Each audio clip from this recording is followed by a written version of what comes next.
İldə 10 gün inqilab eylər Hüseyn aşiqləri, Hüseyn aşiqləri.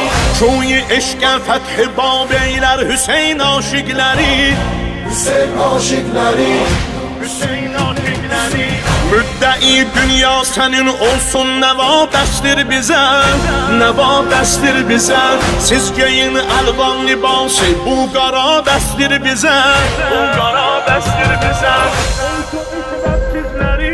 Ey şu işrətsizlərin 10 gün əzab əsdir bizə.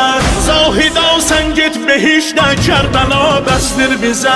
Rozəni cənnət hesab eylər Hüseyn aşiqləri, Hüseyn aşıkları, İldə 10 gün inqilab eylər Hüseyn aşiqləri, Hüseyn aşıkları, Çoyu eşqə fəth bab eylər Hüseyn aşiqləri. Hüseyn aşıkları.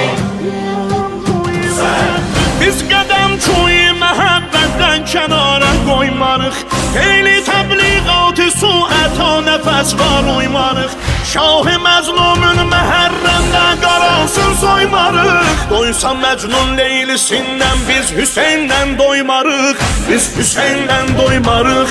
Doysa Məcnun leylisindən biz Hüseyndən doymarıq, biz Hüseyndən doymarıq. Vəsli məşuqə şitab eylər Hüseyn aşiqləri, Hüseyn aşiqləri. İldə 10 gün inqilab eylər Hüseyn aşiqləri, Hüseyn aşıkları, Hüseyn aşiqləri.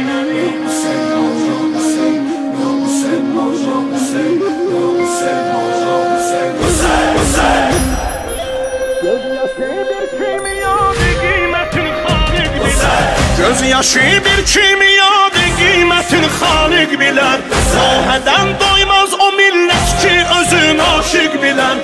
Rütbə mənası nə Fərhad o nə də Vamiq bilər.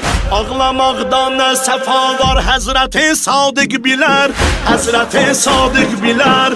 Ağlamaqda nə səfa var, Həzrəti Sadiq bilər, Həzrəti Sadiq bilər. Hər hədisimin kitab eylər Hüseyn aşiqləri, Hüseyn aşiqləri. İldə 10 gün inqilab eylər Hüseyn aşiqləri, Hüseyn aşıkları. Merhaba, merhaba, merhaba Ümmül Bəninin paki kirdar oğluna.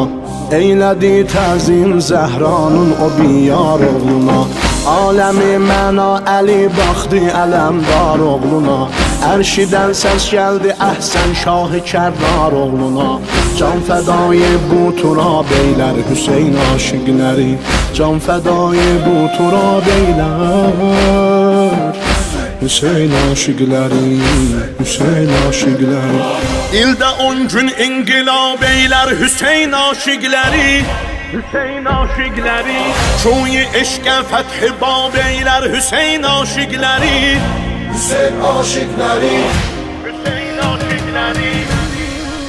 Gör əmudun başı sındırdı və ya sındırmadı. Heç başın dərdi o başda Zeynəbi yandırmadı. Bir hala qaldı onu heç kəs cidaya vurmadı. Vurdular şayət cida üstəsindən baş durmadı. Söz ağırdı ərziya beylər Hüseyn aşiqləri, söz ağırdı ərziya beylər Hüseyn aşiqləri, Hüseyn aşiqləri. Hüseyn